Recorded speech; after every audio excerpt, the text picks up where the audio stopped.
it has a propeller. Okay, so in forward, that propeller is going to shoot water this way. What's going on, guys? Captain Harley here with How To Boating. Let's talk about pivot points today. So we have our single engine outboard, and let's just turn, we're going to turn to the left. So we're going to turn the wheel to the left, and you can see our outboard. Below that outboard, below the water line, it has a propeller. Okay, so in forward, that propeller is going to shoot water this way. So what that does with the boat, when you put it in forward and it shoots water that way, that stern is going to kick out a lot more than the bow does. So you see that pivot point is going to be right up here, about 2/3 the way up the boat.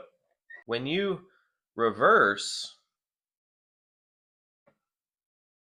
with that engine, that pivot point moves towards that stern. So you see the bow swing, the pivot point comes way back here, almost like it's being pulled by this engine. Okay, which it is, of course.